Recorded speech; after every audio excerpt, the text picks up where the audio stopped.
Un caprice. Qui n'a pas connu ce genre de situation où votre enfant se roule par terre, tape du pied, parce que vous ne lui avez pris qu'un seul paquet de bonbons alors qu'il en voulait 2?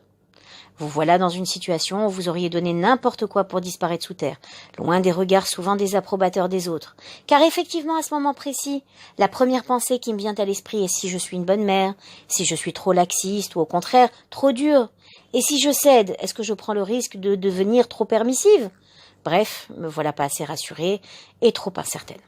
Alors quelle attitude dois-je adopter en cas de caprice? Eh bien, pour répondre à ces questions, je dois d'abord comprendre qu'est-ce qu'un caprice. Alors en fait, il existe en tout à chacun 2 dimensions. La première dite du plaisir, c'est-à-dire lorsqu'une personne cherche à satisfaire ses envies. Ensuite, la deuxième, celle de la réalité, c'est-à-dire lorsqu'on se rend compte que nos désirs ne rentrent pas dans notre réalité et qu'on doit donc modifier. Or, lorsqu'un jeune enfant fait un caprice, c'est parce qu'il ne peut pas prendre ses désirs pour une réalité. Il voulait un yaourt à la fraise, il n'y en a plus. Il veut encore jouer au toboggan, pourtant faut rentrer car la nuit tombe, etc. Par conséquent, il est nécessaire de comprendre qu'un caprice est souvent une réaction normale de la part d'un enfant, et qu'il ne faut pas être mal à l'aise ou honteuse face à cela, car encore une fois, c'est sa manière d'exprimer sa frustration au fait qu'on ne peut pas satisfaire son désir. C'est pourquoi en cas de crise, n'hésitez pas à lui montrer que vous le comprenez, mais que dans ce cas précis, votre décision est déjà prise. Il doit ressentir à la fois votre empathie envers lui, mais aussi votre fermeté à son égard. Par exemple, n'hésitez pas à vous mettre à genoux de façon à être à sa hauteur et dites-lui « Je comprends que tu veuilles ces gâteaux au chocolat, mais je t'ai déjà pris à la fraise, puisque la dernière fois tu les as tous écrasés. » En effet, ça sert à rien de lui crier dessus ou de le ridiculiser, car n'oublions pas que pour se construire, un enfant a besoin de limites et c'est aux parents de les établir.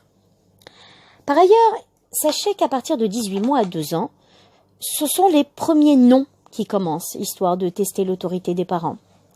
Ensuite, entre 2-3 ans, l'enfant vit dans l'instant présent et ce n'est que vers 6-7 ans qu'il pourra prendre du recul et où vous pourrez donc revenir sur l'incident un peu plus tard, une fois le calme revenu.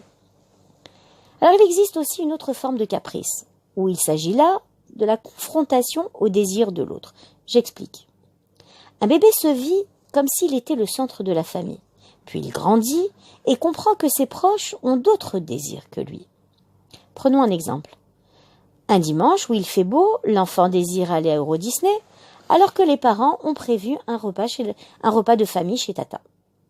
Je vous laisse imaginer la suite. Eh bien, malgré tout le stress que cela procure aux parents, il faut savoir que c'est cette période du non qui permet à votre enfant de se construire, et ce grâce à vous et aux limites que vous lui imposerez à ne pas dépasser. Pour conclure, en manière d'éducation, je donne souvent comme conseil aux parents l'image suivante. Nous devons agir envers nos très chers enfants avec une main de fer dans un gant de velours. Alors voilà pour aujourd'hui. La prochaine fois, Bezrat Hachem, nous développerons davantage le sujet. Vous avez aimé la vidéo?